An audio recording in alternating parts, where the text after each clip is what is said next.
करो ने पाठ करो ने अर्चना करो ने 10वें दिन इनके विसर्जन कर दो, और वो भी पानी में कर दो, पानी में विसर्जन करो।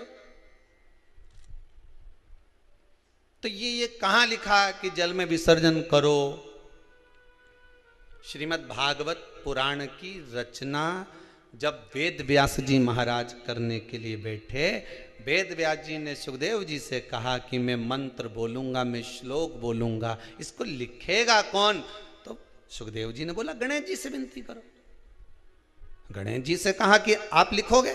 गणेश जी बोले मैं लिखने को तैयार हूं, पर बोलते बोलते तुम रुक गए तो मैंने भी लिखना छोड़ दूंगा, उसके बाद मैं भागवत को विराम दे दूंगा, मैं आगे नहीं लिखूंगा। अब वेद व्यास जी बड़े चक्कर में पड़ गए, क्या करें? तो गणेश जी से कहा मेरे श्लोकों में कुछ गड़बड़ी हो सकती है, उसमें से गलती को छांटना पड़ेगा, फिर लिखना पड़ेगा। कितना सुंदर संबोधन श्री वेद व्यास जी ने कहा कि मैं जो श्लोक बोलूंगा आपको लिखने के लिए है, उसमें मैं कुछ गलती करूंगा, उस गलती को छांटना है, तब श्लोक लिखना है। क्यों कहा वेद व्यास जी ने ये बात? गणेश जी भगवान है, वेद व्यास जी कहते हैं मैं तो संसारिक मनुष्य हूं ना, गलती तो कर सकता हूं। गलती कौन करता है? जम के बोलो भगवान गलती करता है क्या? नहीं, गलती कौन करेगा? मनुष्य। गलती मानव करेगा, गलती मनुष्य करेगा। और गलती करने के बाद अगर हमसे अपनी जिंदगी में कोई गलती हो जाती है तो एक बार क्षमा मांगने में कुछ जाता है क्या? प्रणाम करने में कुछ जाता है क्या? निवेदन करने में कुछ जाता है क्या? नहीं। गलती हो गई मुझसे, तो गणेश जी आप गलती को छांटना, लिखना। गणेश जी महाराज लिखने बैठ गए। लिखते लिखते लिखते लिखते 10 दिन हो गए गणेश जी महाराज को। शरीर में ताप पड़ने लगा गणेश जी महाराज के।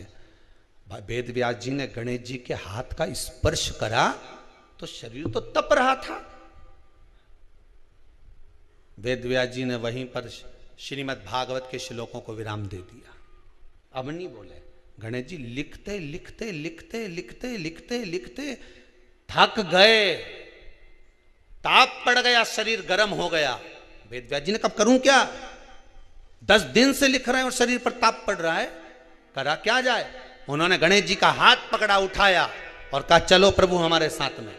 वेद व्यास जी गणेश जी को ले गए और ले जाकर शीतल जल में श्री गणेश जी महाराज को बिठा दिया। गणेश जी को पानी के अंदर उनको विराजमान कर दिया कि अब आप ताप को थोड़ा ठंडा कर लीजिए।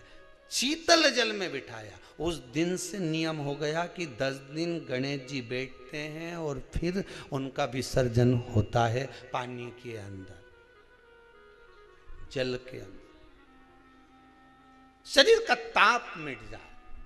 तो गणेश जी ने वचन दिया है वेद व्यास जी महाराज को, आपने मेरे ताप को मिटाने के लिए मुझे जल में बिठाया है।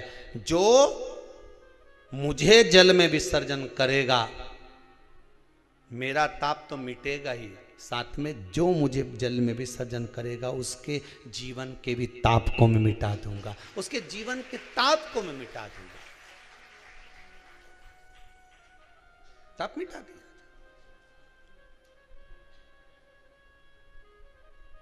पर करो गणेश जी का विसर्जन, मना नहीं है हो, पर अच्छे से करो रे हो।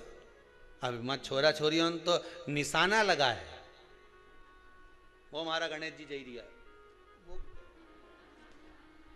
हमारा सबसे आगे पहुंचा तो इधर वाला ने इधर से फेंका, हो गया।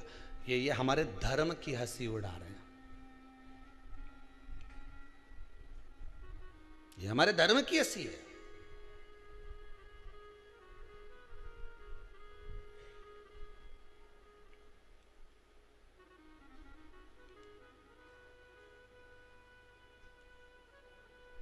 धर्म